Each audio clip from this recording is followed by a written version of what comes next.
been here for like previous weeks? So there's very few people who haven't. Yeah, cool. Alright, great. So if you've been here previous weeks, you know where we start, right? It's like, what have you done this week that you've learned in the last 3 weeks? Like, what have you implemented? And it's been really cool to hear some of the things that happen within a very short space of time. So has anyone got something to start us off? Yeah. That's what I thought.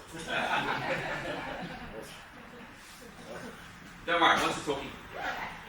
What's your name? Natasha. I'm working on my previously being the I'm not crash high, get anxiety, follow up. Follow up. Yeah, right. I took a week to sneak in there. Yeah. Yeah. And that's the thing. But Do you want me to put the model back up? Yeah. So you can refer But back to it? ChatGPT is very helpful. Yeah, right. It's a lot. It really is. It's helped me with a lot of things. And it's not that I actually live off the word for word, but what it does is it plants ideas in how to develop ideas and plant seeds to think about outside the square or how to have the conversations and things like that. So, Yeah, right. by breaking down some of those barriers for myself, not as a barrier between me and the customer, using my own brain. Yeah. That So it's just those follow-ups. Yeah. And so now you've started to put some stuff in place to actually follow up. So we've already got a bit of a sales process going on, but it's just about, really honing in on that. Oh, and the other thing I did do is I picked up the phone to do my qualifying instead of giving a questionnaire form. Nice. How did it go? Yeah, good. I actually was able to get around the budget question better after we spoke last week. Perfect. How good's that? Right? Alright, round of applause. Right, great. Not even into the night yet. Boom. That's awesome. Yeah. Thank you for sharing. Yeah, I love to hear these stories because it's like the improvement of a business. Like if you wanted to, double the effectiveness of the business, there's all these very, very small shifts you make, and they're very starting. Thank you. All right. Who else has got something? What's up? I'm 100% comfortable sitting here as well. Just so. Go.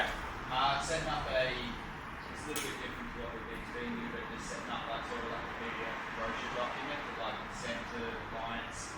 It's like the start of what I would send with a proposal.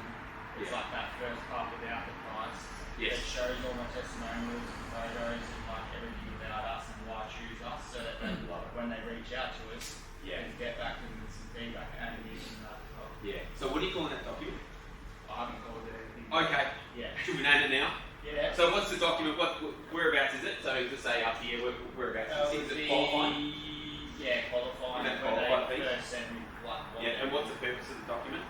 Just so they can see more about us and who we are, and if it's something that I want to take on, like the job that I'm interested in. Okay, and are you asking them any questions? In the email as well. In the email? This one's just sort of about us. Yeah, exactly. Yeah, so you're giving information about you. You're also asking information about them and their project as well. Yeah. Okay. I mean, building the trust, and then pretty much, if I'm right, is that the same information in your actual proposal as well, with the price? It's before I'll use the proposal. But is the same information repeated in your proposal as Yeah. well? Yeah. So it's about building the trust. So even though it's repeated information, it's about planting the seed that this is who we are, this is what we do. Before I send the price, It's they about already starting to know. build the trust, the rapport, and here's a little bit about us. we're taking the focus off price a little bit at that point, right? Yeah. So it's more connect. What's that? I reckon it's more connect. Connect. It's more of a thing that. Let's just brainstorm a couple of ideas for Aaron. Let's solve his problem right here. I got to say, so I think it sounds like a document that I've got a few builders who will call it the project brief. Yeah. And send it out, so it's the client giving you the brief of the project, but then you're at the same time giving them a whole lot of information about you and starting to try to take that. Because you guys are like, if you've been here previous weeks, especially last week, I think, in the absence of anything else to focus on, we always focus on price. So that way, at least we're taking the focus away from price. Yeah. So, go. No, I had a referral come through at the start of the week, and I charged for the quote, and they're happy with it. Yeah. And I've sort of sent them a brief, sort of first version of it, but I've got to change that, and then they came back saying it sounds good. Yeah, right. Well done. That sounds like another shift. Right, there's a lot of applause going on tonight, right? Okay, that's awesome. That's awesome. What can I say? What's that? I just called it a quote. You just called it a quote. What did you call it on the document? Proposal. Perfect. Yeah. That's fine. Right? And up there, I still call it a quote. Because it's like, you can't say qualified, quantified, proposal. It just doesn't work. It just doesn't work. That's awesome. Anyone else got any ideas about the name of Aaron's document? What should you call it? I'd call it our story. Our story. Okay. As in, like, the word our, obviously. What's that? Oh, you are. Yeah, okay. Okay. It would depend on the business, definitely. Yeah. So that's what I would. My take on that, right? Would you like my take on that? Yeah. Okay. I'll ask the permission first. So my take on that is that I go out of my way to have a look at any of the stuff we did for me and for my clients, right? Any of the stuff that we put together, particularly in marketing and sales, we try to remove reference to I, we, our, us. What if we? So Yeah, I see what you're saying. yep, Yeah, and so we replace that with you and your, and does that make sense? And and this will be explained a little bit more tonight in my approach to kind of marketing, right? But it's what I call a client-centric approach to marketing. And so I don't believe that clients really care about us. No. So, and I know the About Us page on a website is one of the most viewed pages and all that. Like I get that, but it's like that's just because they want to get an idea of who they're dealing with, right? So it's the know, like, and trusting. But I think in general, I just try to remove those references. Now, you can't move it everywhere, so maybe it still is on the website, whatever the case, right? But in general, we try to remove it. So if we send out a sales document, it's going to be as much as possible, you know, you and you know what you want and all that stuff. So we try to center everything around it. Yeah. So sorry, shoot again. No. But I mean, it's like it's a good concept. I think the whole point of this is that we do have feedback back and forth. Yeah. That someone brings up an idea and someone else says, what do you think? I think that's the whole point of this. Yeah, 100%. Yeah. 100%. Yeah. That's why I like interactive workshops rather than me just standing here and talking at you guys. Because it's loads more fun, isn't it? And we get beer and food. All right, cool. That's awesome. Has anyone else got something that's they're not ready to share? Would you just like me to do something instead? All right, I'll do something instead. All right, cool. So, I think so. Last week we finished up on that model, the weakest link model. Let me move on from that. There is an exercise we can do in there, but I think you guys got the idea considering you've already started shifting some stuff, right? So I think the exercise maybe not necessary. Let's talk a little bit about, so today I know what was on the, and Vicky reminded me that what was on the website is manage your time. So we've got two options. I can spend this entire workshop on manage your time, or we can do a little bit of marketing stuff first and then go into manage it. Which one would you prefer? Marketing first, and then manage time. Cool. That's what I thought. Sweet. All right. Let's start with. I just kind of let's get some. This is what I call the truth about marketing. Obviously, right? Marketing is probably not what you think it is. Right? When I say marketing, what's the first thing that comes to mind for you guys? Selling, sales, pitch, an ad maybe, right? Kind of don't think about marketing quite like that. I think our default is to be, it's like, let's put up a Facebook ad or an Instagram ad or whatever it is, right? And I think marketing's a lot more to marketing than that. The first step is not an ad. Right? If the first step is an ad, and by the way, I can tell you this because I tried doing the first step as an ad quite a few times and it just didn't work that well, right? And when I started doing the pre-work required, then it started to work a lot better. Who would have thought, right? What do you guys think the first step might actually be? Demographics. So when you say demographics, the client demographics, okay, I reckon you're kind of onto something there, right? Yeah, having an idea of what your audience actually looks like, who they are. Cool. Awesome. Alright. 3, most marketing campaigns are not profitable. Right? Not the ones that I've seen, that's for sure. Has anyone here ever run a non-profitable marketing campaign? Only one person put up their hand. I've run several. I'll put up my hands multiple times for you guys. And actually, that's okay. Like, some of the marketing is actually testing what works. Right? That's actually, sometimes that's okay. Just don't bury, millions of dollars into a non-profitable campaign. Number 4, we will not solve all of your marketing problems today. Is that fair? That's an ironclad guarantee. I can absolutely guarantee that today. What's that?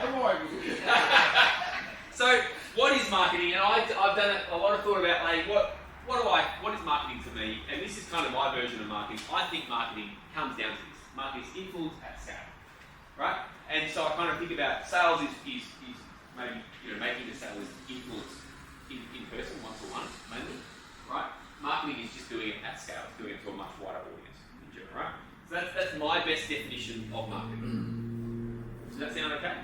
If we can work with these, and you guys kind of agree that they're okay, then it's going to make this workshop a lot easier, right? What is the purpose of marketing? Grow a business. What's that? Grow a business. Okay, I like it. Grow your business. Yep. Brand awareness. Brand awareness. Okay, cool. I think, and so again, and like, don't get me wrong, I'm not going for the precise, correct definition of the purpose of marketing. But when I think about it, the one thing that we want our marketing to do is connect an audience with an offer. If we do that and we do it well, then we might have a chance of running something properly. Right? Does that make sense to you guys? Kind of so far. It'll get better. Right? Oh, I put this, you know what, I put this together for another workshop, and I thought I'd just throw it out there because it's a bit of fun to do it, right?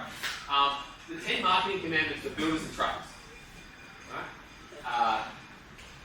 I was going to ask you permission to do it, but I'm just going to do it anyway. How does that sound? Thou shalt own thy zone. Oh, by the way, I think all the old English spelling just make it sound more authentic, right? Now, so what do I mean by that? Well, if you're not known for something, how will they know when they need you, right? So I think a lot of people try to say, I can, like, as a builder or something like that. It's like, what kind of builds do you do, right? Oh, I can build anything. Right? Which is probably true, but the problem is, how many people are actually going to know you for being able to build everything and things? That makes sense?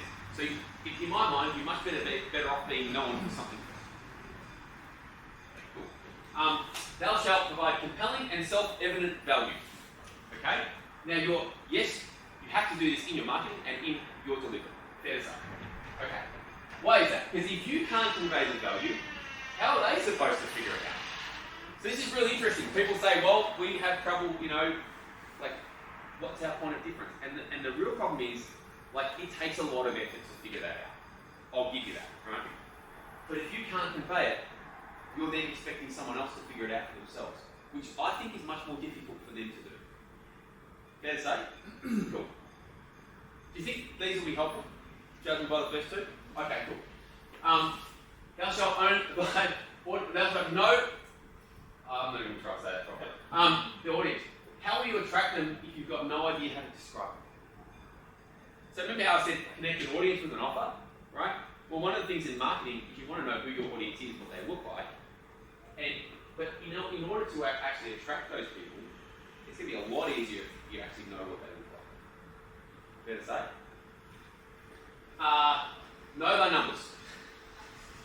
Right? How will you know you're making profit if you can't define what profit means? Right? And we went through the first one. In the first workshop, we kind of went through profit and all that kind of stuff. So you'll hopefully got a better idea. Maybe a slightly better idea of numbers. Thou shalt not kill thy reputation. So I think about reputation. I had to get a thou shalt not kill in there, right? Because you have to, because that's like part of the original, right? How will you consistently attract the best clients if they're being told not to trust you? So it's like the magic hand that either feeds you or takes something away, right? Is your reputation, right? To deliver. Thou shalt not assume, because we know what it means to assume, right? What happens? How will you know what they really want if you never ask? Here's a really interesting thing in marketing, right? I found that my most effective marketing comes from what you guys say. Right? And if I just have a conversation, just like that sales conversation, right? How much easier is it to get past an objection if you're actually asking questions? Does that make sense? Or having that conversation, right? So I find a lot of people try to make assumptions based on what they think and what they want, right? And it's a lot easier if you just ask. Are these helpful so far? Yeah, cool. Alright, let's continue. So great. A client-centric experience. So this comes back to my statement about I try to take us and we and me, all that sort of stuff out of it. If you don't show up for them, why should they show up for you? Right? So we're here. So the way that I like to think about it, and look, my best, there's quite a few really good examples of this, but one example I like to refer back to, I use Apple products. I don't care if you like Apple or Windows, like that's up to you. But I use them because I feel like, so I used Windows for a very long time, and to me, I felt like I somehow had the privilege of using a piece of equipment that some engineer designed, and he's like, yes, I'll let you use this, right? Because you're prepared to pay, right? And that's the feeling I got, right? And it's not even, it's just a feeling, that's literally it, right? And then I started using Apple stuff, and I'm like, this is so easy to use. It's like, it feels like it's built for me, the way that I want to use it, right? And to me, that's what I talk about when I talk about client-centric experience. Cool. All right. Anyone ever felt like that way with a product? Doesn't have to be Apple, but with a product, like it feels like it's built for you? Yeah. Right. It's much more comfortable experience, right? It's like it feels good. Right. Cool. Actually, I'm not public success, but creative through activity. What the hell do I mean by that? How can you expect to get what you want if you're not prepared to do what is required? So I've been having a lot of discussions. I know that leads have dropped off, right? And I also know that we had a lot of discussions around, all right, well, what are you going to do about that? Right? Even last week we were talking about this. And what we have to do is just put in more activity. At this point in time, if leads are dropping off, you've got less leads to work with. Well, you've got two choices. You either put in the activity to go and get more leads, or you put in the activity to convert more of the leads that you work with. Cool. Bell shop, attract and repel. So this is an interesting thing about marketing that I think is not spoken about probably enough, right? If you're trying to attract everyone, you can't complain when you get low quality leads. If you put an ad out there that says, I can do everything for everyone, you cannot complain, oh, but I've got all these people who wanted all this stuff that I don't even want to do. Right? Last one, balance chart. Okay. Principles before tactics. If you're always too, has anyone ever been stuck with the latest tactics? It's like, oh, there's this new marketing thing. I've just got to get onto it. I've got to give it a go. Who? Come on. Everyone's done this. Surely. Most people have done it. No? Alright, cool. Alright, if you're always too busy figuring out the latest tactics, how will you find time to build something that really works? So, anyway, I thought I'd have a bit of fun with that. Alright? Let's go. We might send, I'll see if I can ask Rachel to send out some of that. Let's talk about 3 big marketing complaints. 3 big complaints that I hear is this, I'm not sure where to start. Anyone who feel like this? Not sure where to start, yep. Low quality leads. Maybe we've addressed some of that already. And not sure if my marketing is working. You ever run a campaign, you're like, not sure if that's actually working. Hard to tell. Test and measure, yeah. Oh, 100%. If you can get the data, provided you can get the data, yeah. Alright, so what is happening for you guys? Is it low quality leads? Is it not sure where to start? Is it The opposite. So I've got lots of leads, Yep. and I'm trying to work out where to go. Well, I'm not So you have a sales and delivery problem? No. No? Well, we delivery, no, so I keep saying no to them because I'm too, Right. because I'm so Too small. busy. Yeah. Because of the size of the business. Okay. So I want to spend. Yeah. Okay. Yeah, so you kind of got the opposite too. Got the opposite. You don't have a marketing problem. Right. Marketing's definitely not. Well, I don't market, it's just referrals. Yeah, cool. Fair enough. What other volunteers have you got? What's happening for you right now? I've got nothing. Yeah, right. No leads coming in, no. No, I've got leads and I've got work. Yep. Work every day, but I just don't do anything like I should. And I don't really know where to start, so I'm thinking I should probably just have some presence in a basic website. Okay. And have some presence in a basic Instagram. Yes. I should probably keep moving. Yes. My wife's really good on Instagram, I'm useless. I said, can you do it for me? She's like, I don't have time. You know, like, and she's really good at it. Yeah. Like, maybe I've got to pay you because I've got to pay someone. Yeah. She's doing it. You know, so I just haven't, I've just been too busy like quoting and doing paperwork and working every day. It's on my list, but my list is this long. Yes. And I don't have enough time in my week to do it. Right.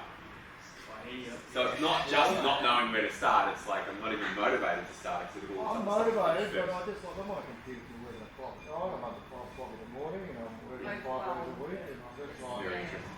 just burning the candle at both ends. Yeah, right. Do you need more leads? Not really. Okay. So But yeah, I just need to have some presents, you know, like a client Yeah. you go, or you know, you go and meet with them, I'll go, just have a look at the Instagram, or there's my website, or whatever, you know, these presents, have a look at my gallery, whatever, alright. you know. So you can have something, but then also have a post that says something along the lines, but we're not taking any bookings at the present moment type thing, but still have something that they can actually look at Yeah. and your portfolio. You just need to have some basically. presents in the portfolio. So you're saying you're not doing any marketing, but you've got plenty of leads in here. Yeah, but they just sort of come from word of mouth or Right, so technically that is your marketing. oh, the ones that some of them. See, so maybe if you have a marketing strategy, you would actually increase that to high quality leads, where you can filter out some of the not I know, leads. it's a tricky one though too, because sometimes if you market or advertise, some of this work can come from that far away and that far away. I don't want to cover that far. What's your business? What's your business? I'm a builder. You're a builder, okay. Yeah. What kind of project? Renovations we build. Any particular size? Oh, look, I've just done a little one for 70, or just finished one for 800. Got a big one come up. So just varying sizes. Yeah. Alright. Alright, cool. Let's get going. I want to introduce you guys to something called I call it the Only Zone model. It's on page 28, I think. Of the workbooks. You guys will want to follow along. And do a little bit of an unpack on that.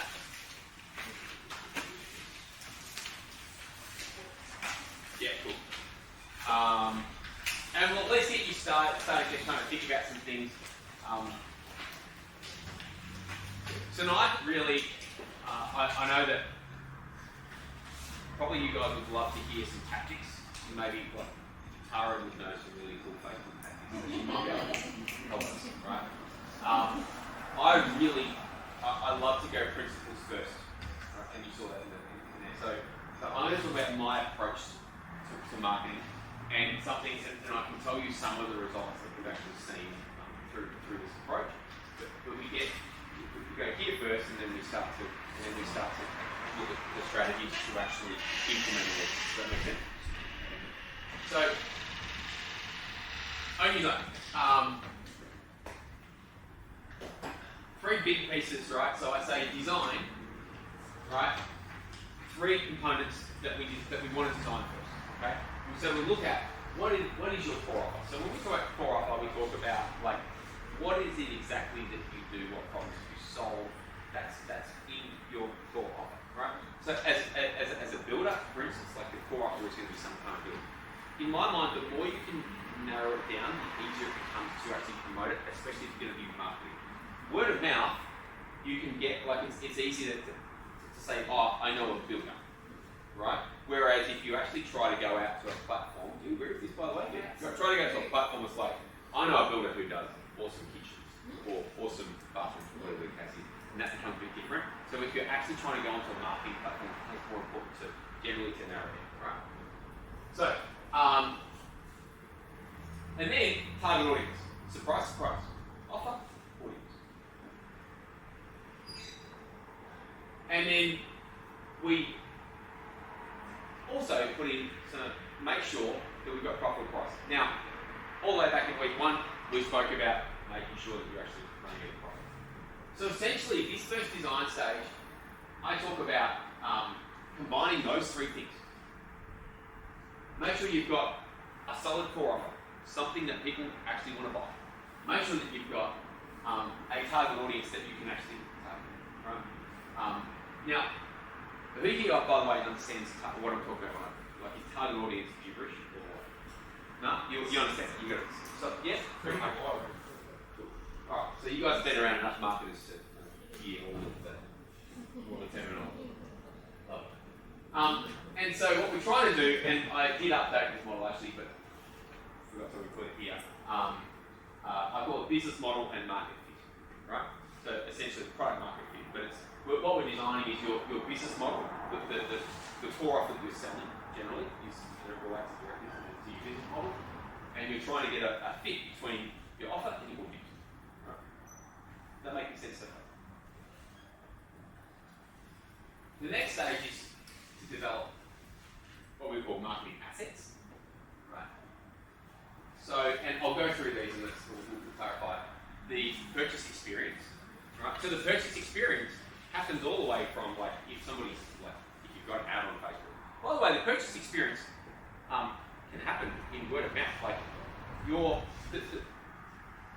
guys all know that referrals convert better than anything else, correct? Right. Why do you think that is? It's come from someone We got trust. that It's not from someone that they know. they probably trust. Yeah, right. So you've already got, and I refer to that as being context.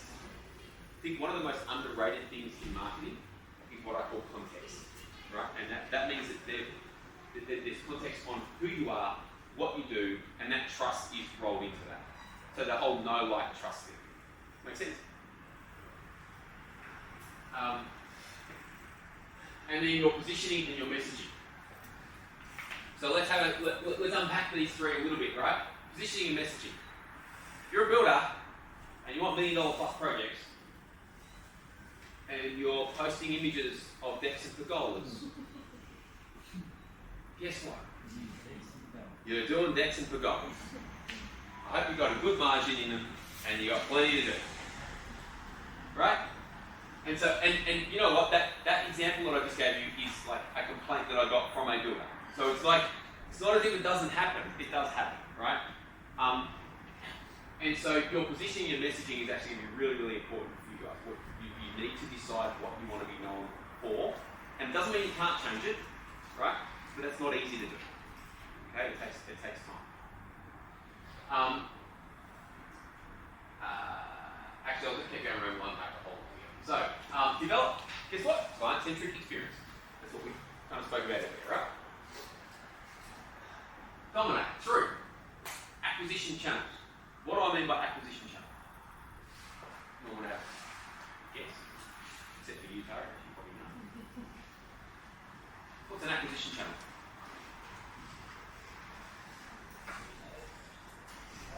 Not surprised. So acquisition channel might be Facebook or Instagram. Like, could be social media. It could be email. It could be YouTube. Right? It's the way that somebody can connect with you. Right? Promotions and activation. So you might do specific type of promotion, specific type of activation. Right? On the acquisition channel, by the way. It could be in a Facebook group. You can promote through there, surely. Right? And then I talk about compound growth. So compound growth is the thing that happens generally through reputation, and also like I think one of the most again we come back to word of mouth and we come back to referrals and all that kind of stuff, right? And I still think it's generally underrated because you're saying you don't do any marketing. Okay. Well, I would argue that you actually do. It's just that it's all happening through word of mouth. Right? And the compound growth. If you're out there paying for an ad, imagine if you could get out of every 10 new clients, right, that you get through the advertising, if you could convert another 5 off the back of that, right? That's where the compound growth comes.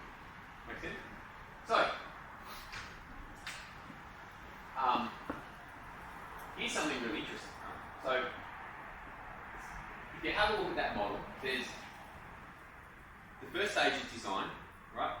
So we've delivered it in order, design, second stage develop, the when you look at the way people that you maybe or you've tried it before, or someone that you know has tried it, right? And we look at trying to get our marketing going. How do we normally go about it? Start like on social media or something. Yeah. So you're starting at this end. Yeah. Does that make sense? So what I'm saying is my approach to it is get that right first. Design something, right? Then you can start testing in this section here. So people normally start with an acquisition channel, with a promotion, right? Maybe not the compound growth so much, but you guys, right? You get that. They normally start there, but what you actually need to do is start up there, get that right to some degree, and then you can start testing through your acquisition channel. Okay?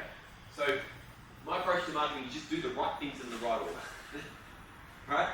And then quite often, think about this, we went through all the sales stuff last week, right? So we know that if we bring 100 leads in, it's only our sales price is only converting at 10%, right? Then life's not going to be amazing, okay? And if we can increase that to at least 10%, we've just doubled the size of our business without doing anything else, and that comes down to the purchase experience.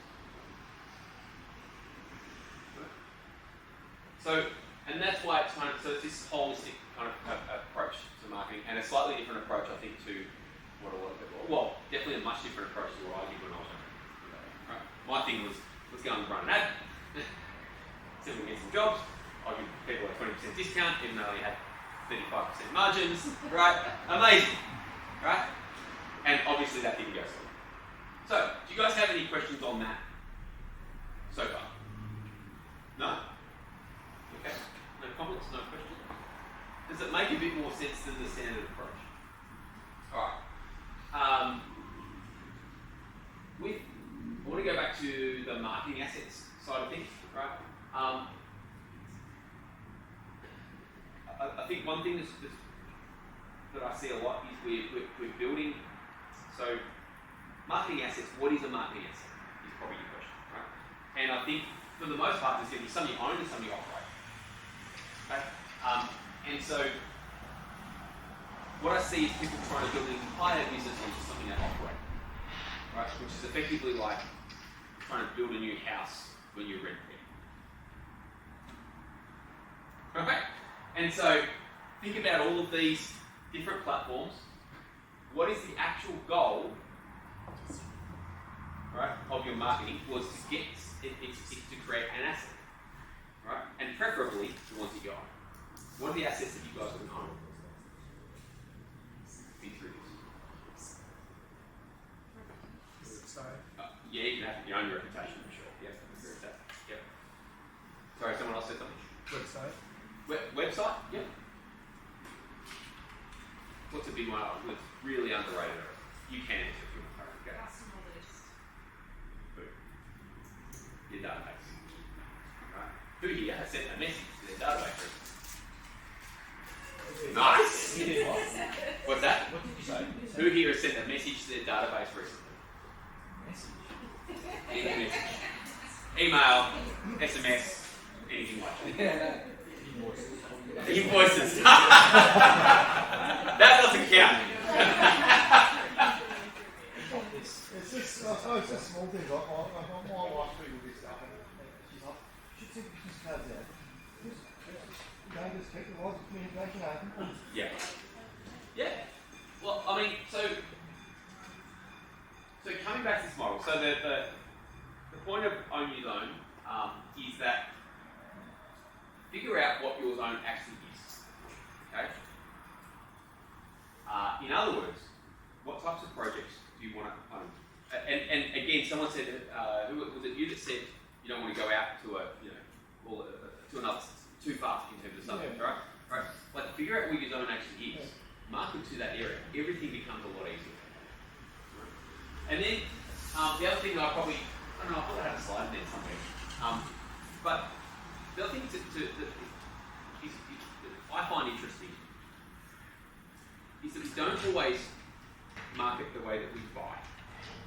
We're going to get a little bit philosophical here, maybe. I don't know. Maybe the whole thing is that, right? So think about the way the buying process that you go through, and I think we spoke about buying process when we did last week. The buying process, and actually I didn't speak about this last week, did I? because I've spoken about a lot of things to a lot of people. So that's like not just the workshop. So think about the buying. So think about something big that you bought recently. Who's got something? Right. What's the buying process that you went through to buy that?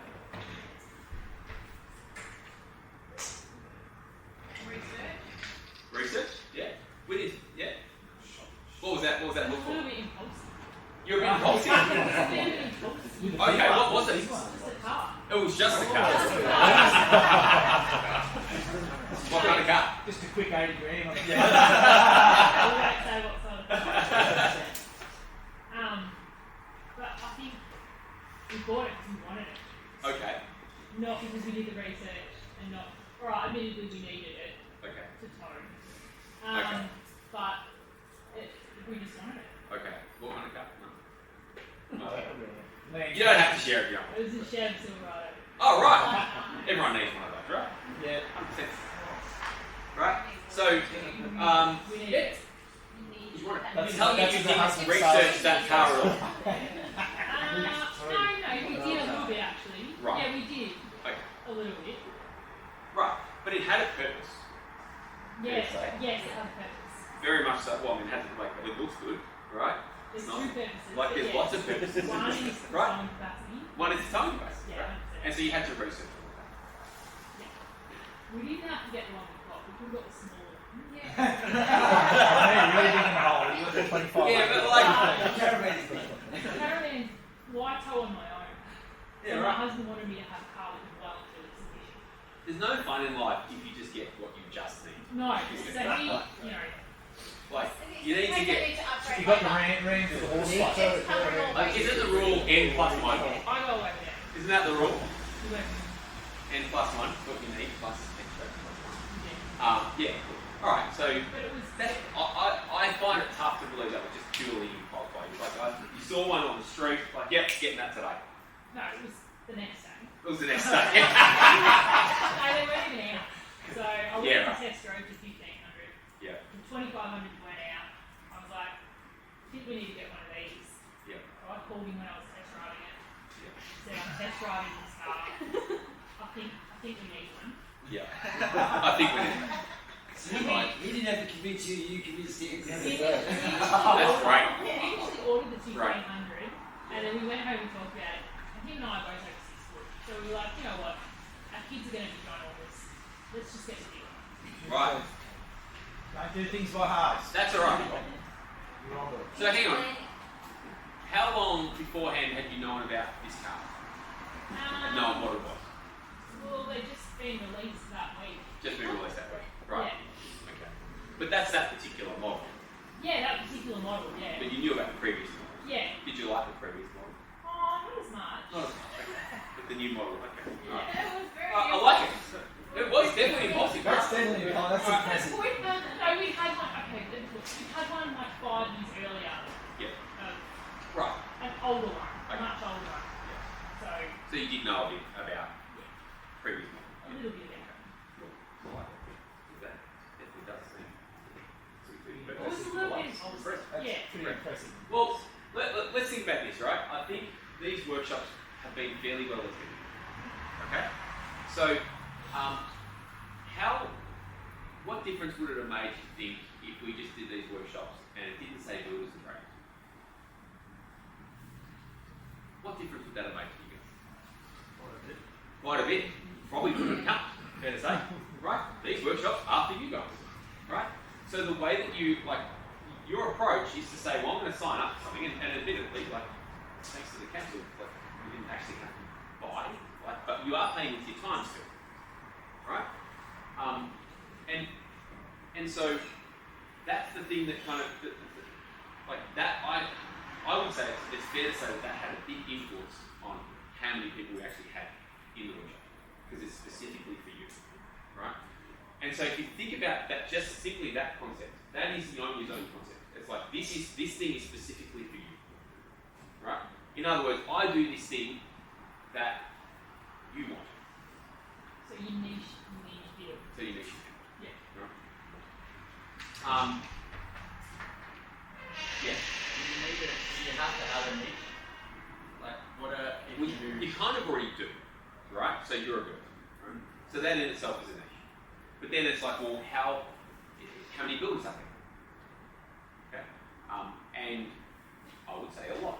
I don't know the actual number, how many builders are out there, right? But there's thousands and thousands of us, right? There's like 3,500 on the Australian directory. On the Australian directory, 3,500. Yeah. I reckon it's a lot more than 3,500 builders. Look, that's Numbers for a Scott? Scott's from the HIA, by the way. yeah, that I should have said that. So that's just the one that I found online. The builders only. yeah, right. No, it was Australian. What have you got for us, Scott? You got your numbers? Do you know? A few more than that. HIA's got more than that. Yes, a few more. Yeah. Is there more than that in members of HIA? So you're saying 3,000 builders? 3,500. There's an Australian builders directory online, Right. and it's got 3,500.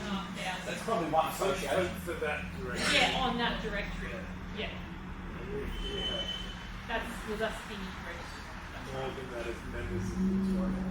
Yeah. You probably be able to see it's the VBA. The VBA would be the true list. Maybe. Well, for Victoria, sorry. Yeah, there you go. Let's register builders. Yeah, useless, man. Yeah. Don't forget, there's a lot of cheaper than called self-builders. Yeah. That's Yeah, true. no, Maybe no not offense registered. when Maybe. you was in here. No offense too. Sorry. No offense.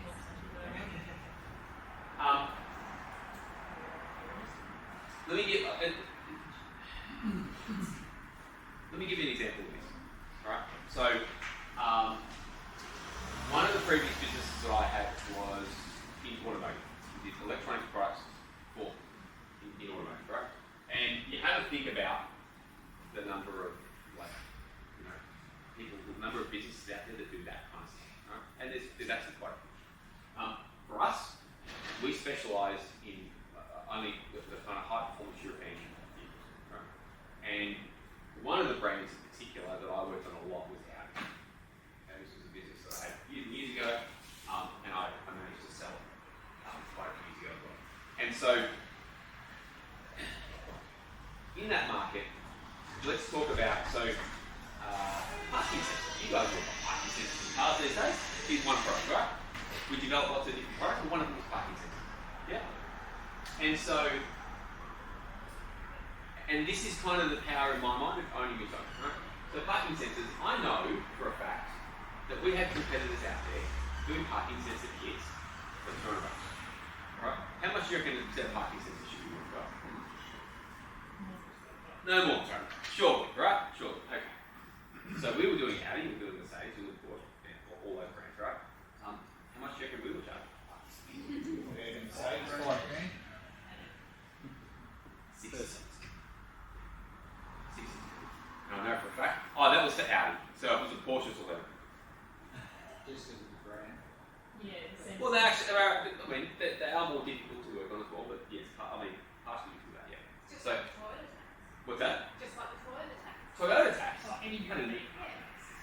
Toyota tax is nowhere near as much as European tax. European. Guarantee you that much. Guarantee, right? So, literally, that was the difference, right? So, I could, and now you just literally said, we're paying more than $200. Now, you've gone and bought a car that's worth, I'm not even going to guess how much you paid for it, right? Right? But it's not a cheap car either, right? And it's probably fair enough, but we created this niche, we owned that zone. Literally, I would get flown around to all different dealerships around Australia to show them how to do something. Right? We owned that zone. Right? That to me is the power of owning. Does that make sense? And it's not, I won't say it's easy to do, I won't say it's fast, I won't say any of that, right? It's definitely it's a principle you can't implement in like 6 weeks. But it does work really, really well. And that's the power of it. Like our pricing was literally, and people would say to us, can you do a better price? And we're like, well, because there's someone down the road who'll do it for $200. We're like, do you really want the $200? We're like, well, we don't really, we actually don't really want them to work on a car. I'm like, great. So there's no negotiation, right? We didn't have to negotiate the price off. That was a big deal. And even better than that, they're probably the same parking systems.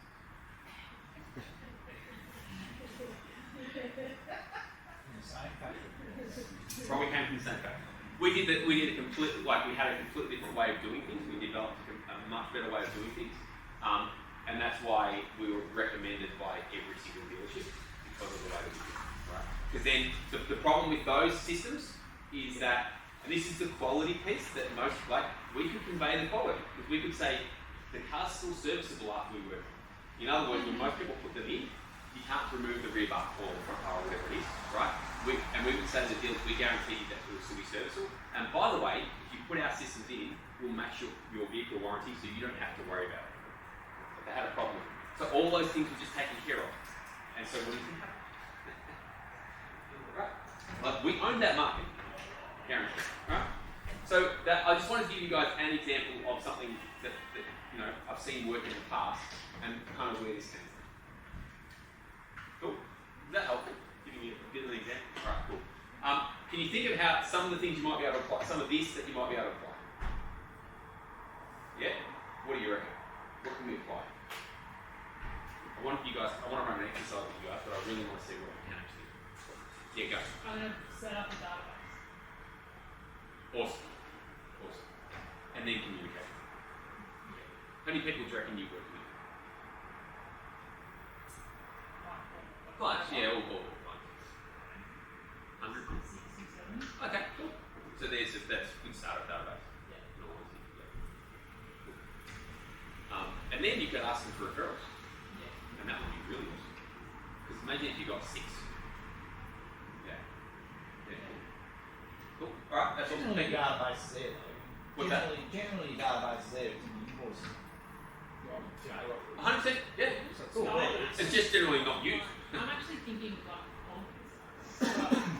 Right. alcohol Yep. database, Yep. not just Cold calling is not a lot of fun for most people. Say that. individual. I like face to face. Target audience and then face to face.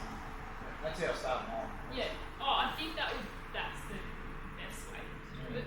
But if this, Do you know what I did? I got the kids with me. I went for a stroll through the little flash area in Market Cove. And that was it. I was off. The kids done all the work for me, to be honest. It's my opinion. That was. I see you every day. I reckon it worked. But honestly, it got me going.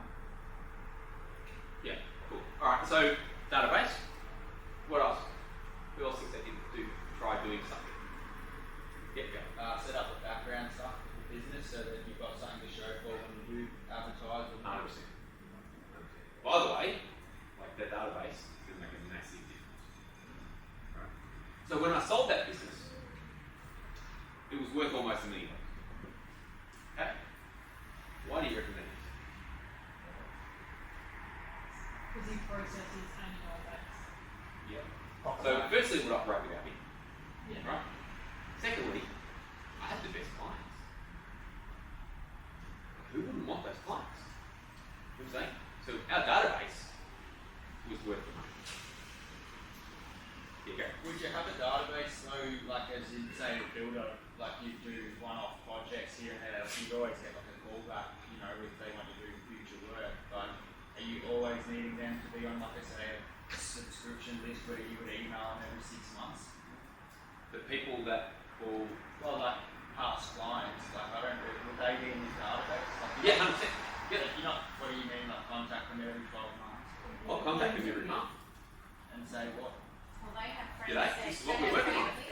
You just put the CD in Like- one view there, Yeah. and then they go, oh, such a.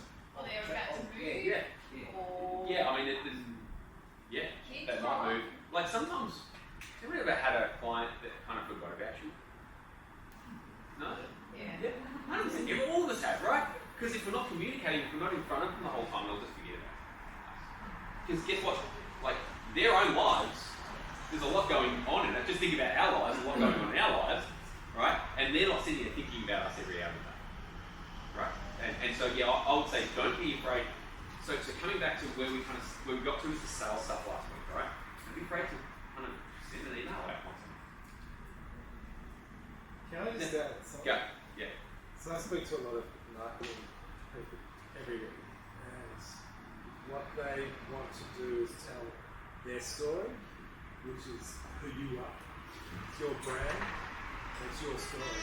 So if you can tell your story in your own way through whatever marketing acquisitions that you have, whether it's digital or whatever it is, or feeding into the database, you do that. You don't have to do that all the time. You do that every quarter, every month. It's up to you.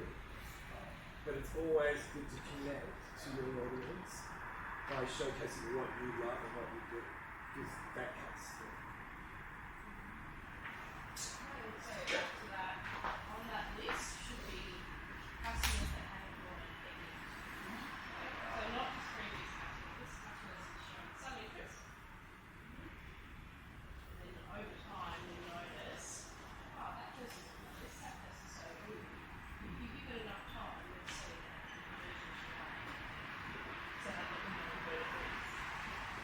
And all you can find quite you can always reach out to them. You've got a your project, you know, did you end up getting anyone out that has a fun head? Is there anything we can help with?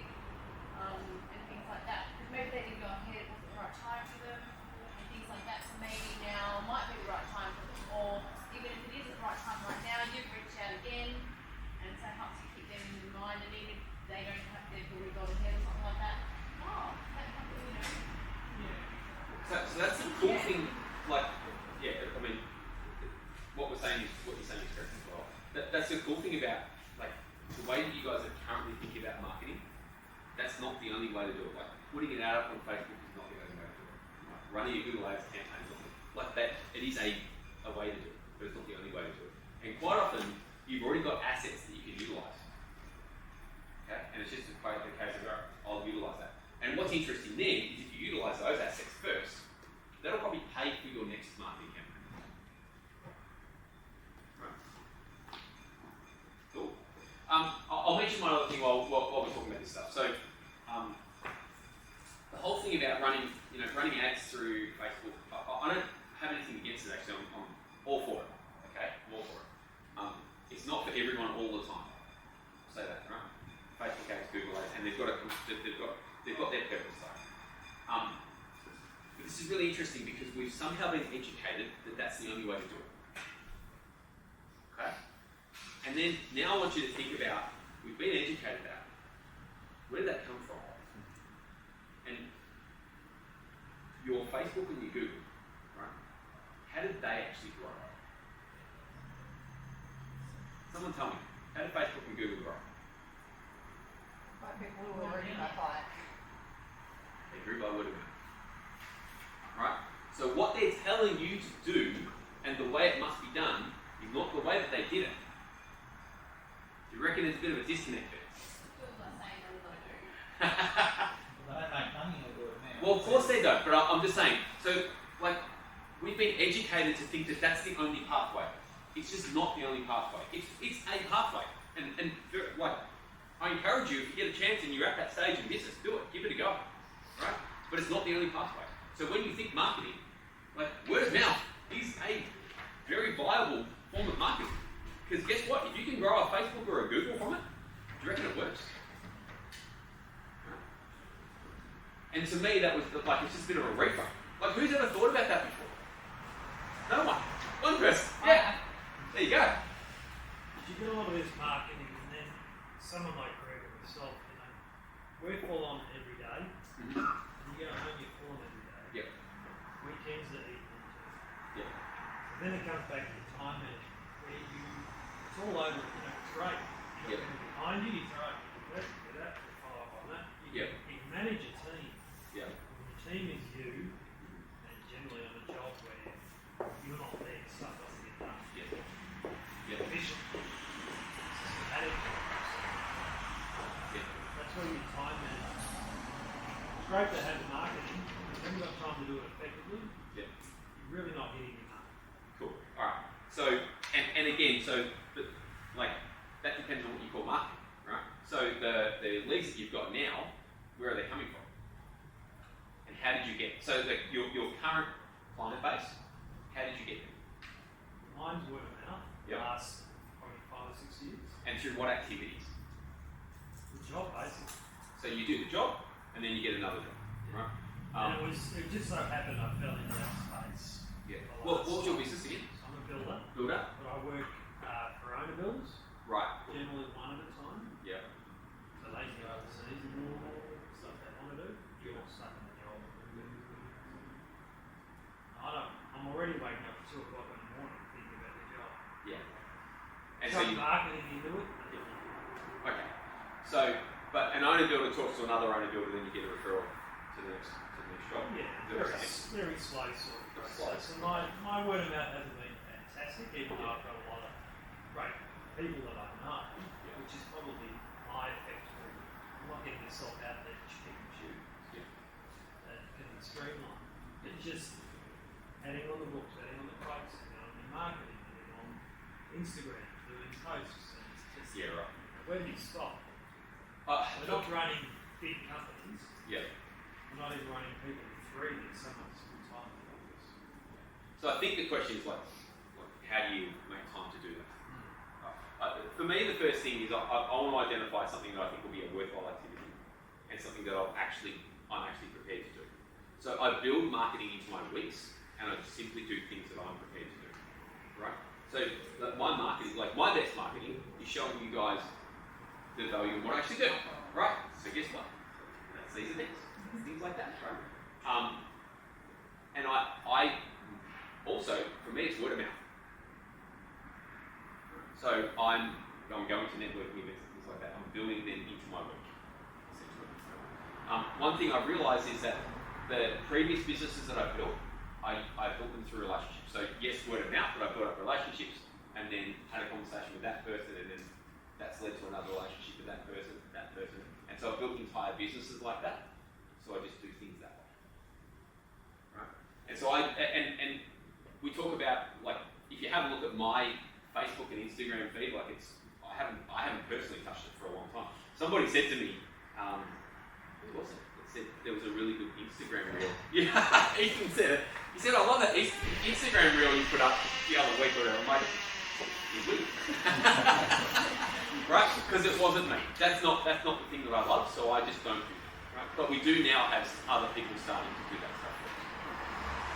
And that's the thing that they love. But I generally would just start with things that we love, things that you're good at. As long as the activity will actually lead to results, then that's fine.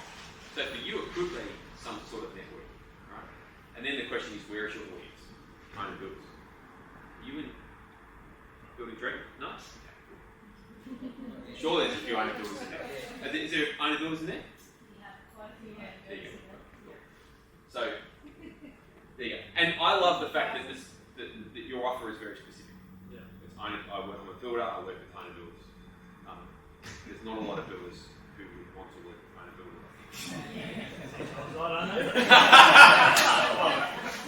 Right? Is that helpful? Like that conversation is kind of helpful? Generally. So maybe parts of it not, maybe parts of it not. That's fine. Yeah. Alright, let's move on from this. So 3 simple tactics that you guys, I think, not must do, probably should at least be thinking of.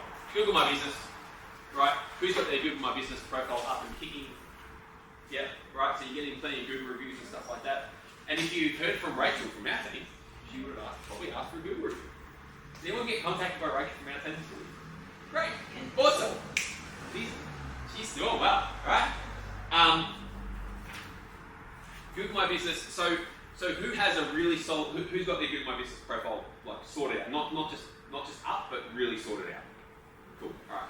This is going to be something that I'm going to be putting a lot of effort in myself, and I'm going to be advising all my clients to make sure that's going, and we're going to really get a Google My Business profile moving. I'd highly recommend you guys do the same. Do you know what Google My Business is? No. Okay, good. People tell me like, oh, you've got no Right. reviews. Like, you never know. Right, cool. So when you search for something, you get that Google Maps listing, right? And the maps those listings, they're okay. Well, what do you use? Bing. Okay, cool. I don't know what Bing My Business is, but yeah, okay. I think you should at least. I think you should at least try it. All right. I think you should at least have a look at it. So, get your profile set up. I highly recommend this because this is like if you talk about free lead flow but not a lot of effort, that's a really good place to start. Okay. And people with a lot of Google reviews, like generally, you'll get a lot more. You'll get much better lead flow the more Google reviews you've got. That'll be something that's going to, I think, get a lot bigger over the next few years. So get onto that now. Now's the time. Right? I've said it. I know not everybody will do it. I highly recommend it. That's one action item. Right? Generally, it should take you probably, like, let's say everything you've got to do, because you have to kind of an hour to do, like, and you can then post some photos up there and things like that, and then you can start to collect Google reviews afterwards. When people are searching for businesses like yours, they're looking at Google My Business. A couple of other really, really simple ideas that we use. One's a referral pod. We've got some clients who use this really, really effectively. So referral pod is simply, if you see, and you guys are probably doing it to a degree already, right? So, like, have you got a group of trades who maybe refer each other? You got that? Good. All right, cool. So you can do that, but then you can also take that into online trades. So if somebody asks for a recommendation on Facebook or something like that, do you have that same group of trades recommending you on Facebook? Okay, that's cool. That's good. All right. So, but there's probably a few other people who haven't quite got that. And I know some other, well, Sarge, you get it a little bit, don't you? You get a few referrals through Facebook, don't you? Yeah, we get Yeah. So, works quite well, right? These are simple tactical things. And the referral request. So, now this is something that most people don't do, right? You've already got a really solid client base, right? And at the end of it, if and when they're really, really happy, are you asking for referrals to other clients? Or at least a good review, right? You guys are nodding tall, so you're doing all this. Have you had coaching before? Okay, good. Yeah, we've got all that. Yeah, cool. That's great. That's great. Yeah. the offer might be feedback or something like I don't think it's necessary. Like, you can do it, but generally that's just to make you feel better. You know what I mean? I don't think it's necessary. If they really like the work that you've done. And so a simple approach would be, hey, how's this, how are you liking the progress? You're a builder, right? So, like, how are you liking the progress? By the way, you don't have to wait for the project to be finished to ask for a referral. Right? So that's a bit of a misnomer. That's something that we plant in our head. That's the rules that are there when they're not really there. Right? I like to think about it as the I can't remember the word that I normally use now. It's gone out of my head. Or I might think of it at some stage and I'll scream it out. It will come out of nowhere. But like at the point that they're really, really happy, I call it the point of euphoria. That's what I call it, right? So their point of euphoria, like they're right up there, like, oh, this is amazing, right? At that point, that's the point. You either ask for a referral or a Google review. Make sense? So it's like, hey, how happy are you with all this stuff? And then you ask for a go. Do you ever offer like a thing where it's like, say you ask for a referral or a review, can you do something where it's like, within that you might get 5% off within $5,000 for the next project if you refer us to someone else? So Google reviews or referrals. So Google reviews, Google doesn't like that. But that's a word-to-word thing or by email. Yeah. So I just wouldn't want to get caught out with that because then you might get Google reviews all taken down. So I'd be careful with that. With referral, you can do it. Again, I'm not convinced it's necessary. Like if people are that happy, you guys are getting word of mouth anyway. So all we're doing is just accelerating it because we're asking for it. So that's literally it. Yeah. Makes sense? Yeah. All right. So there's three really simple tactics. Like you can go and deploy, or maybe you've already got them being deployed. That's amazing, right? By the way, okay, you said you've got them going. Are they working well for you? Yeah, so the referral request I've got in email, I've got 3 pro formas. So basically, if I know they've got a Gmail account, I've got a pro forma, so I'll put that through to them, knowing that they've got the Gmail that has a link to Gmail. So that's a Google review. yeah, for a Google review one, and that's after I've sent the final invoice. So I'm not just closing off closing off with here's the final invoice, thanks for paying, cheers, see you later. Yeah. That comes through, and I base it around the fact that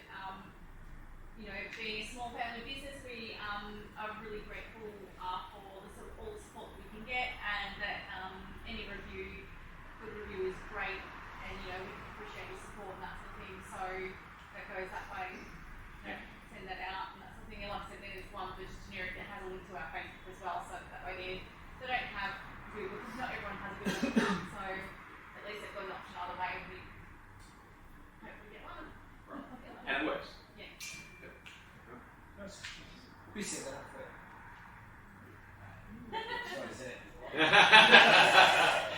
Alright. Okay, so let's any other questions? Like, I'm going to finish up the marketing stuff. I'll keep this stuff relatively simple. Who's ever felt like this? Too much to do, not enough time. If you're not putting your hand up, you're not being truthful.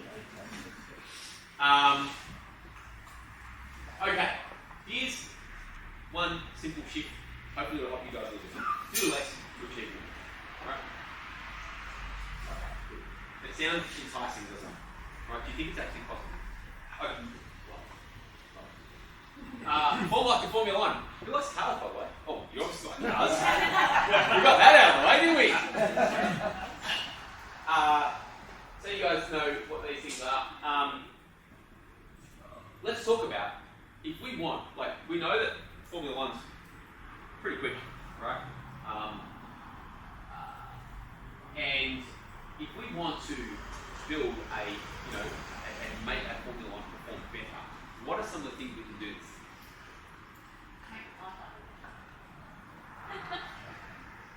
That's supposed to come later. Tune it, right? Yeah. What else? More aerodynamic. It's all correct. Yeah, more aerodynamic. More aerodynamics, yep. And what? Better time. Better tires? Then you can't change the tyres, they're bloody fixed. You can't hit the tyre up and it's... Okay, that's fair. Like it's governed by whatever. Yeah. So what do you say? Better driver. Lighter drivers, here we go. Lighter drivers. Okay. What are you guys saying? I said better driver. You said better driver. Okay. So we had a couple people say better driver. Better driver. Better. All those things. Right. What else? No one's ever said engine. Yeah, I was just saying you get engine. Yeah, like you need more run, right? I was going to say more downforce, but that doesn't sound right. Right? So all That's all government too. and I think all these things are correct. But I think generally when we think about creating more performance, we think about putting more stuff in. Right? And I think what we said here was sometimes you need to take stuff out. If you just keep loading these things up, they actually stop performing well at some point in time. Right? Anyone see a comparison here between like you and your business and this car? Right? Sometimes you got to figure out what you can actually take out. What do I have here? This is interesting. Do you guys know who Stephen Covey is? Yeah? Not enough? 7 Habits of Highly Effective People. Yep. The guy that wrote that. Yep. Really good book. Highly recommend that you read it. They are really solid principles. Time management is really good. The challenge is not to manage time, but to manage ourselves. Kind of true. Right? Now, I reckon I've got kind of all sorts of different ways that you can go. But what do you get? Well, actually, I'm going to put this, the 5 time drains. Let's go through this quickly. Right? 5 really simple time drains you can probably get rid of almost immediately. Right? Answering the phone when you should be first. Who's doing that? Okay. Right. So all I want you to do, like, this week, just remember this discussion, right? When you go to pick up the phone and you know you're supposed to be focusing, Terrence told me not to do that. That's it, right? Just remember that, all right? Can we do that? Okay. So let's just talk about why that's a problem. If you should be focusing on something and you take a 2-minute phone call, what happens afterwards? Distraction, particularly You lose the zone. You lose. 100% lose, right? It's called, I think it's called, I call it switching cost. Okay? It's the cost of switching from one task to another. And the more focus is required for a task, so anyone here think that they can multitask? Women are better at it in general, right? But what it is, I think multitasking is the wrong terminology, right? I think it should be called task switching, right? And what you can do is some tasks you can switch between very, very quickly, right? But high focus tasks is very difficult to switch out of that into another task and back into it. We agree with that, right? They're the ones you can't multitask, fair to say, right?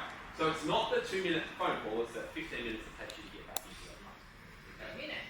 What's that? 15 minutes. Well, it depends on what task it is. More like 3 hours, right? Okay. There you go. I thought you were going to say, oh no, it's only 5 minutes. But anyway, we're going the other way. Cool. Alright, so we stop doing that. Checking emails constantly. Who does this? Okay, why? What is going to happen in the world in a 2-hour period if you don't check your emails? Right? What's actually going to go wrong? You've got lots of finance on the new truck. What about daily though? What's that? Like, you know. Yeah, it's that consistent like compulsion to check your emails to see what's there. That's the one that kind of gets You you. end up what happens if you're in a business where you rely on your emails to come through for your business? So I you totally are- agree, but it's So like you might check them, say, morning, lunchtime. that's fine. That's fine. You've actually allocated. I like the way you've done that, right? Because that's fine. You've actually allocated time to check your emails. What you find is some people just they'll take their phone out of the pocket, but you check your email, Facebook, whatever. You know what I mean? So that constant compulsion. We want to stop. Scrolling social media. We get stuck in these. There's a few bit where it's like little. It's like this, right? Yeah, and I think that the research behind it shows that most people do it like the worst on the toilet. Like, you see it on the toilet, it's like the whole research. And I reckon that actually toilet breaks have become a lot longer since phones have been a thing. Horror stories about that sort of thing. Yeah. Not trading bosses, but the trading employees, like for tradies across Australia, where the employees are taking up 45 minutes on the toilet break Yeah. and things like that. But Yeah. there's like rules coming in, like each employer's putting mobile phone policies. Leave it in the car, leave it in the glove box. Boss takes it in the morning, in the box, get it at lunchtime. Yeah. Yeah. Well. Yeah, I reckon it's become more of a The way problem. you get around it is what you do is you call the employee's boss's mobile number, so if they have an emergency, the emergency contact the boss. And I'm not going to try to give advice on that. That's out of my area.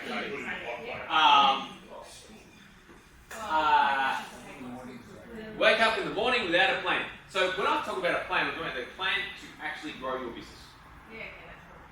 Alright, maybe I should have said that. Maybe I should have been more specific. Right? Most people have got a plan to do something. Most people have got a plan to get the work done and get through the day. A lot of people don't have a plan to actually have like what am I going to do today to push the business one step forward. I have a plan after you get the dress. But now what am I doing?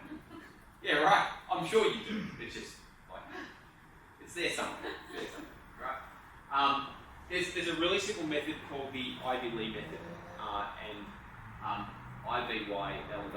It's the name of some guy who invented it. And all he did is he went into businesses and implemented this method where before everyone finished for the day, they would outline their top 6 tasks for the next day, and I think they increased, like, you have to find, you guys can fact check me and find the actual numbers, but I think it was like 20% increase on productivity, just from knowing what you're going to do the next day. Pretty cool, right? Now, if you're an admin person, you're excused for this. Who is not an admin person and is trying to do their own admin on office work all day, right? Cool. So for me, hiring my first really, really good admin person was life changing. Like, to begin with. And I actually thought I was alright doing it. And she comes in and she's doing twice the amount of work in half the time. Right? And also, I hated doing it anyway. Does anyone else feel like that? Yeah, hate doing it, right? And so it was life changing. I can say that. Right? Hiring the right person is another conversation for another day. And we've kind of started talking about hiring, and I've got Sarge here, so you guys, oh, what's this? Already? Nice. I'll take it. So it's not for me. Alright? Hopefully mine's next. Hopefully mine's next. No, I think I've got a takeaway. They're not doing takeaway. What? Do they know who I am? Do you want to You told them and they still Sorry, don't care. you like- They're like, you're like, you know who this guy is? They're like, yeah, we don't care. Alright, try to do your own admin and office work. Let's get back to this. So,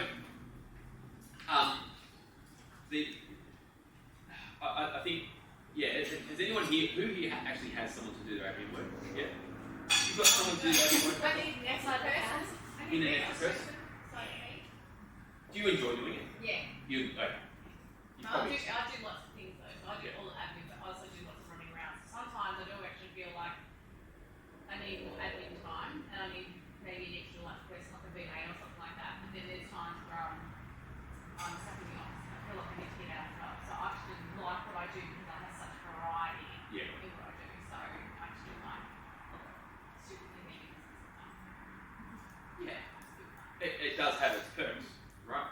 Like we're not in business because there are no perks. Like let's face it, we can complain a bit about it, but it's not that bad, right? Does anyone remember when they had to work a job?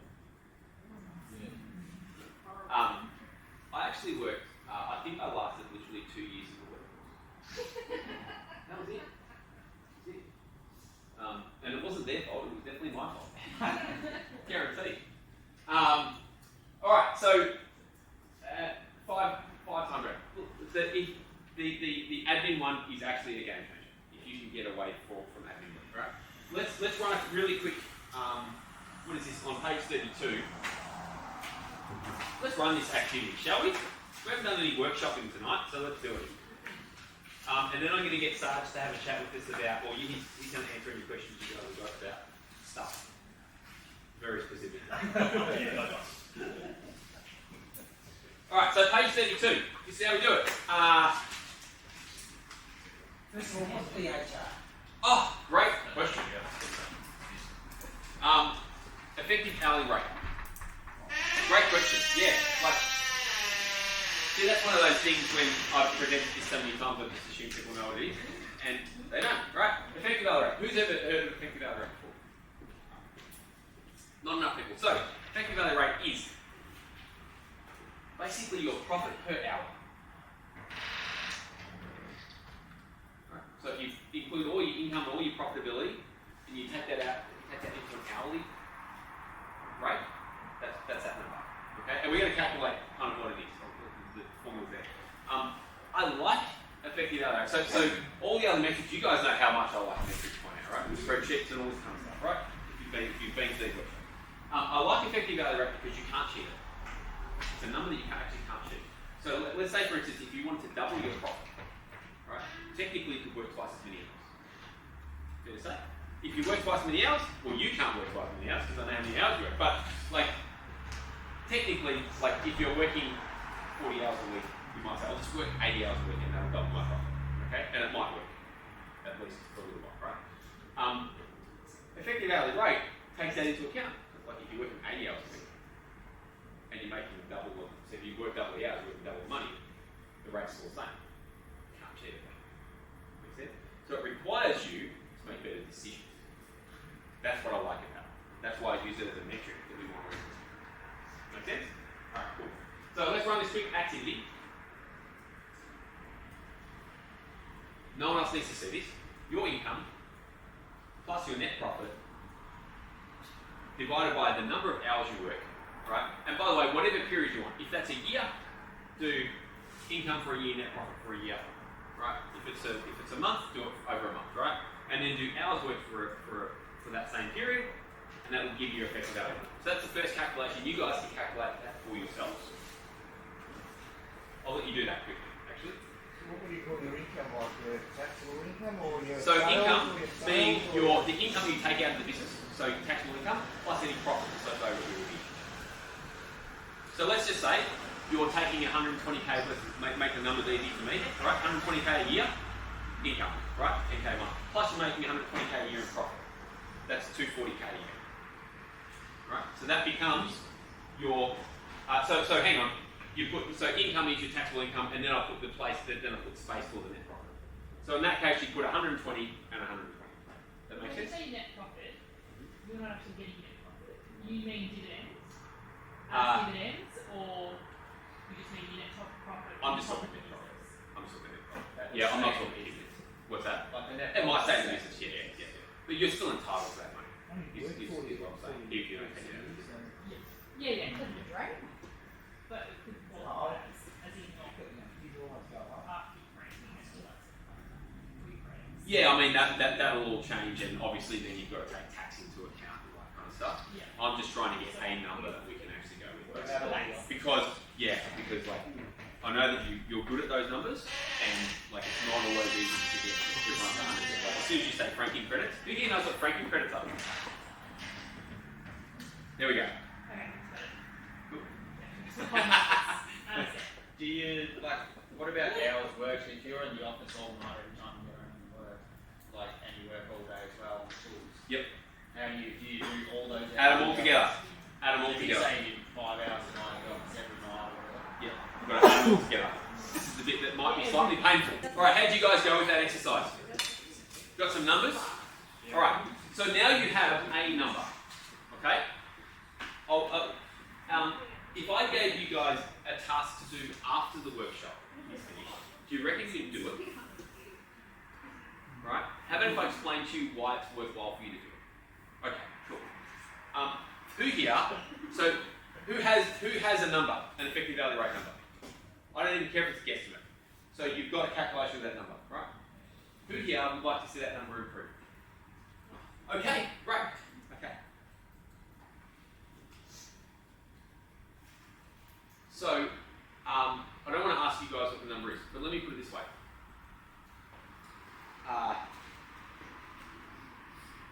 Who's under $100 now? Okay, right. So you guys are also under, who's over $100 now already? Alright, you're under $200 an hour? Under 200? Yeah, okay. So under 200. Alright, so let's set 200 as our benchmark, right? So everyone here would like to make $200 an hour as an effective hourly rate. Is that fair to say? Yeah, if you could figure it out. I'll tell you how not to make $200 an hour. Work for local government. What's that? Did you have your hand up for all those things, Vicky? Right. I see. How not to make $200 an hour, right? Do $30 an hour tasks. That's how I guarantee you'll never make $200 an hour, right? So the only way that you can make more money on an hourly basis is to figure out what the high value tasks are in your business. Okay?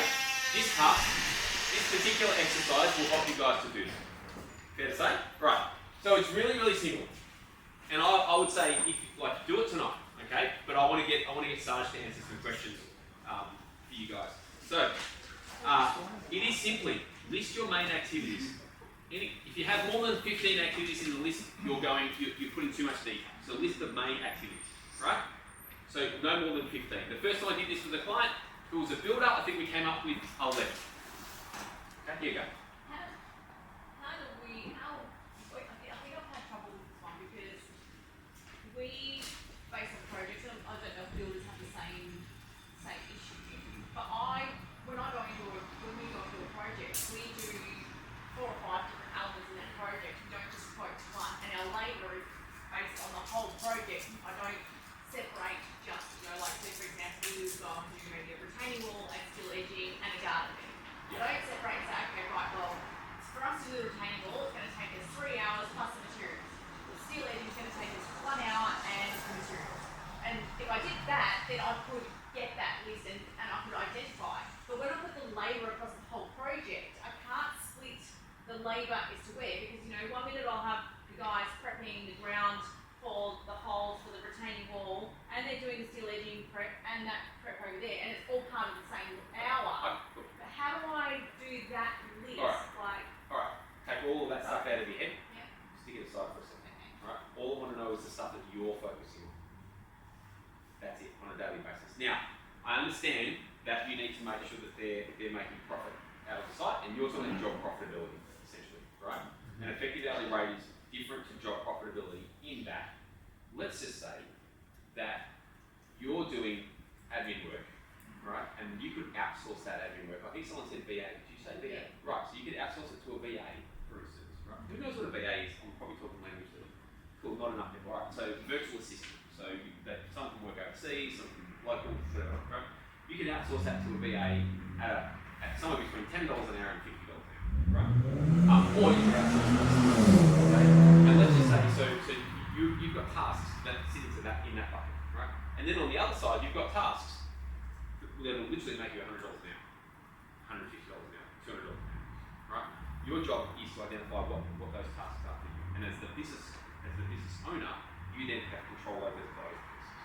So you're talking, so I put like bookkeeping type tasks, admin tasks, as well as then I put like basically what I would talk about would be like labour tasks and things like that. Not actually job stuff, but actually the tasks that. The things that you're doing though. So like if you're doing labouring, for instance, Yeah. right, then that would go in. But if you're not doing that, like look at the stuff that you're doing. Just things that you could ask. Because that's the stuff that gives you your rate. Let me put it this way, right? If you could double the sales in your business tomorrow, would you make more money every single hour? Hopefully, right? If you could increase your margins by 5% tomorrow, would you make more money every hour? Okay. So they're the tasks that you actually need to focus on. Okay. What you'll probably find is that a lot of the tasks that you're doing are the tasks to run the business, not the tasks to actually grow the profitability of the business. Negotiate Makes sense? costs, materials. Right? It's a really, really important shift. Okay? Yeah. And we often get like, because that's the way that's what needs to be done. Right? We get roped into doing this stuff. Anyone else relate to that? Yeah. Most people get it at some point in time. I think there's a big thing, especially with perfectionism. So a lot of people struggle to let go of it Yes. because no one will do it like they do it. Yes. So I think that's Perfectionism, That's or specific, right? there's lots of reasons for it, but yes. Yes. But yes. I agree. Alright. So the exercise is this: list your main activities roles. Hopefully you guys have got that bit now, and then put a value on those activities. One way of valuing is how much would you outsource. The other way of valuing how much would you sell it for, right? So put a value on, okay? And then look at all of those activities and look at what you can actually do. And so then I've just given you some simple ways. So automate, delegate, delete, defer, or do. Like put it off, do it, get rid of it, whatever, right? And look at those tasks. I've done that task, like without even having the worksheet. We just literally wrote the list on the first builder I coached to do this. It was a scrap piece of paper, right? I think it was even like, it was already crumpled up. You know what I'm saying? Like it was just a list of 11 things, and we outsourced 7 of them. Just like that, right? And he was complaining he never had time, he wasn't making enough money, and he turned around pretty fast after that. Right? You cannot make more money doing low value tasks. It's not possible. That's a guarantee. I think I'm getting it. Yeah. Yeah. Love it. I think, okay. Yep, And cool. stop it. Alright. I love those moments. How good are they? Right? Alright, cool. I want to introduce you guys to Sarge. Sarge is from SGT Plumbing. Like we have this kind of section at the end where it's like, let's get you a seat, Sarge. Take a seat, mate. And I think like Sarge is a tradie in business. You guys are tradies in business. Let's talk about tradies in business. And any questions that you've got. There's a few questions that have come up, like which are team related. A few questions, like any question that you want. If it's about marketing, fine. Any question that you guys want. Go. How many likes do you run? Okay, so loaded it up pretty Good pretty question. well there early. Love it. So just before I answer that, a little bit of background. Plumbing maintenance business in the Beach Club. Just going to enter our 20th year. So yeah, happy days. We've rolled the roller coaster up in the solar areas and so on. Like everyone does here, no doubt.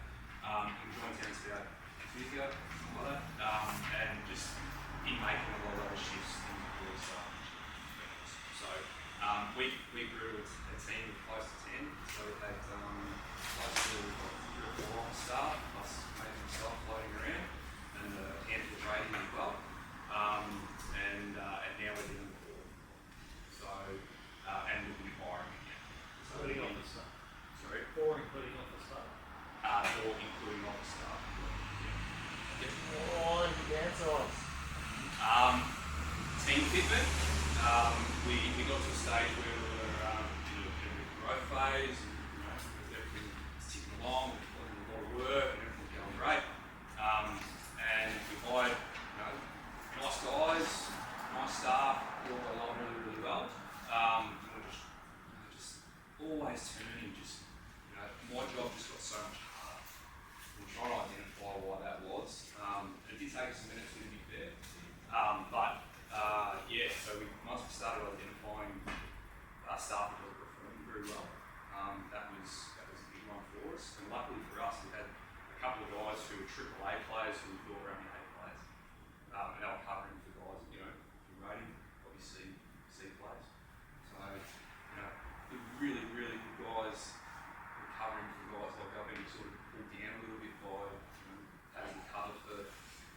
were performing as great as probably what they should have been. And then obviously on top of that, my hours just went through the roof and just following up on stuff, making sure there's more leads coming in, doing all this sort of thing, and yeah, we've sorted all that out now. Yeah, part way for a few guys literally, and yeah, it's all happy days. We've actually freed up quite a lot of time there.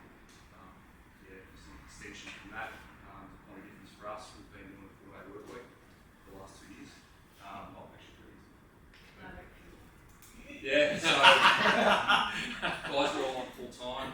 They do 10-hour days. You know, my Australians will do 10 regardless. We're doing 4, 5, 6, 7 days a week. Yeah, back to what it was before and get the hands up. How many days do you do? And I can actually say, as in 6 weeks now, 7 weeks, I'll find out 4 days myself. Are you finding the team's more productive doing 4 days a week? Way more. What's it? My issue question. Yep. Stamina. Do they last? Are they still there at the end of the day? Yeah. Or are they brain gone? The way that we remain in place, so we're always lots of stuff that's coming in. Yeah. Our crew, and retrospectively looking back, most of our days are all 10, 11, 12s.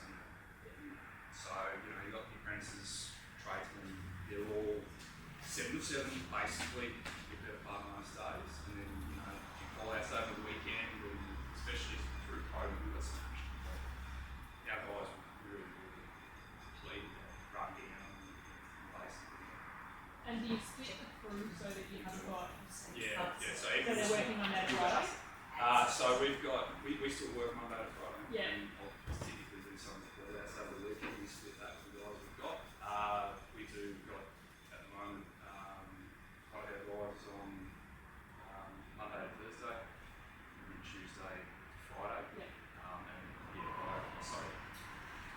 It's just changed the cost a bit. Basically, it means that But you still cover them on that Friday? Yeah.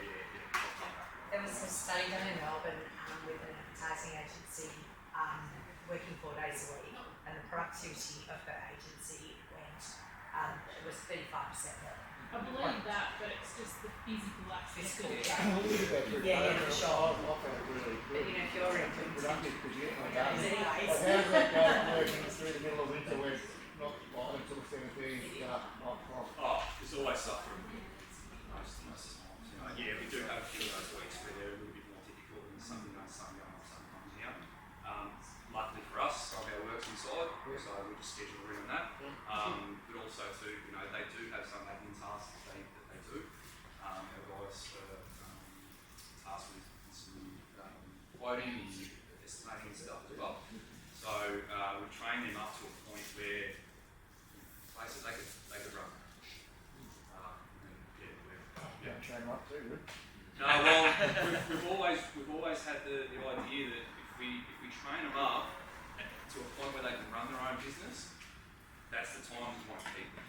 Yeah. So, when they leave and run their own business, and you can start there. Yeah, Oh, but so- reward that though. I think It's a good place to be. Yeah. I think that's a dangerous kind of it's dangerous. Let me explain. So it's like the thinking is, what happens if we train them up and they're not? Yeah, just a general question. Yeah. So but what happens if you don't train them and they stay? Yeah, exactly right. And so, 100%. So the worst option is don't train them and they stay.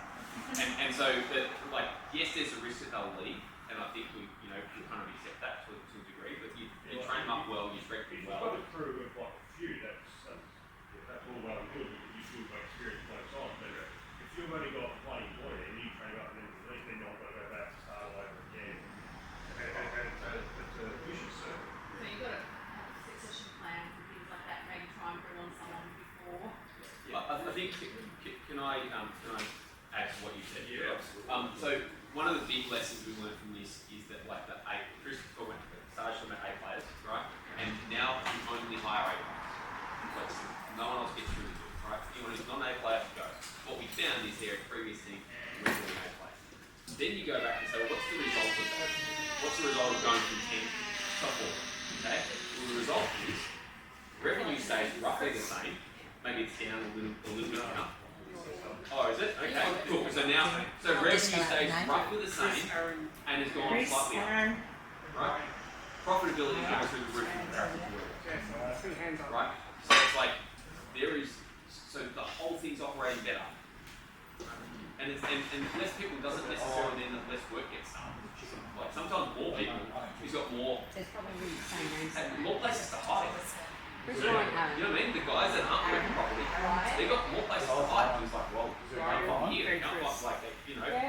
So there was a lot of that, I think, that they were the lessons. Just touching on, I think someone said before about rejection and you know, we've got to buy in and make sure that the guys are doing it right.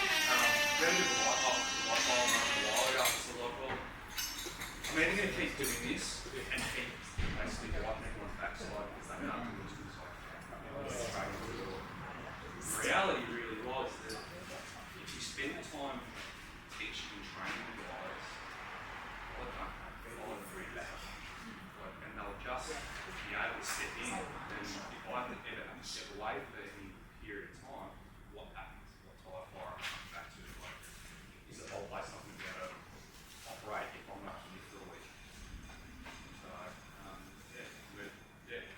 actually in a position now, for the first time in 20 years, we've been able to take off for 3 minutes while we're on overseas trip for our kids. It's that point, like, I never would have been able to have the confidence to be able to do that if we didn't train our guys up.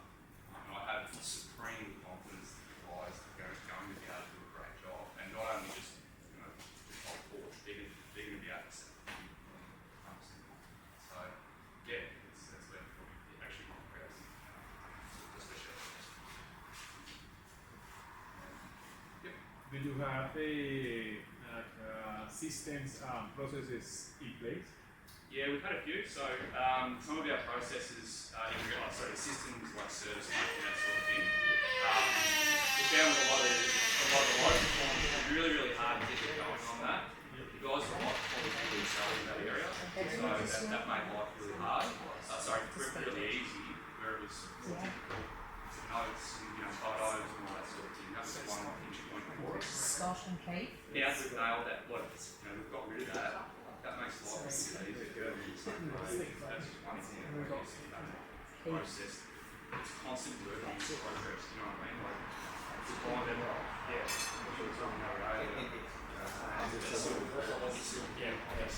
it's really nice. Like there's so many little, there's dead by thousand cuts for us. Like just leaving money everywhere. We're doing all this work. What's the bank account look like this? Like what's the? I've never done so many hours in my life, and and we've got this massive team, and all these trucks on the road, and it's great, and money's coming in, and it's just going out. So that was, we've never hadn't dug into it, and we know now, and it's all little micro systems. So, we're still finding things, but I think that like there's been a massive and it took us a while to figure it out. Like I said, there's lots of places to hide. Now finding every spot, they're good. Right. I guess we all start as tradesmen and you don't typically think about being a director or someone that's going to be running a business. I know how to run a business. We don't get trained to run a business. So that's that's been like the biggest maybe just I'm into it. Eat a bit of humble pie. Who else? Yeah, I was how you feeling. That's why you went out for dinner. Did your own business. Like the boss doesn't know what he's doing. I'll go out and do it better. No one doing that. All right, sure.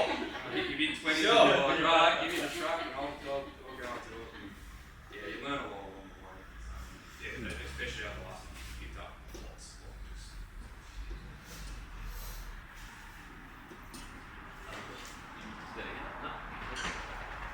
Any other questions, guys?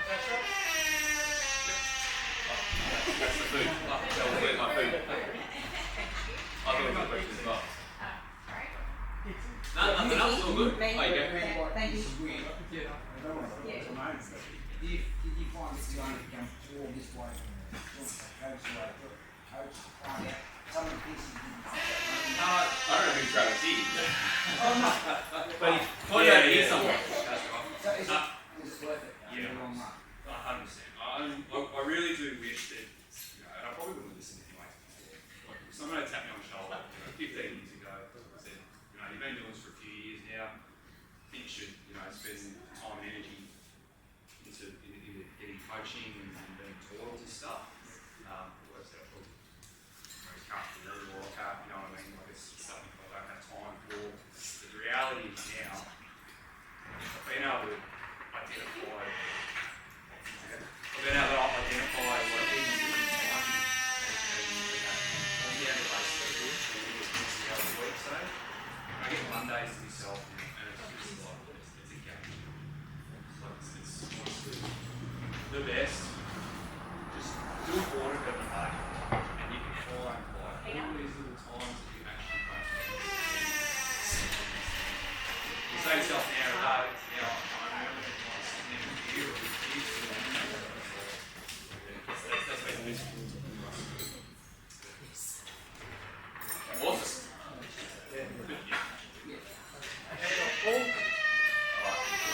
I reckon we should wrap this up. So, I was just going to say thank you to all you guys for turning up for so many sessions. It's been so many familiar faces, so many different sessions. I hope was that helpful tonight? Are you guys going to do that exercise? Yeah? Alright, if you're applauding, that means you're doing the exercise, right? Okay, cool.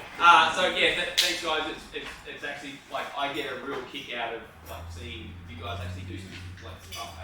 It's actually really fun. Tara sent me a message the other day saying, well, not only has she built a presentation, right, which was awesome, but then you said, I think that you get a kick out of seeing people implement stuff Implementing it. Yeah, and it's really cool. So thank you, and I'm going to fly, not because I don't like anybody, like I said, but I'm going to get on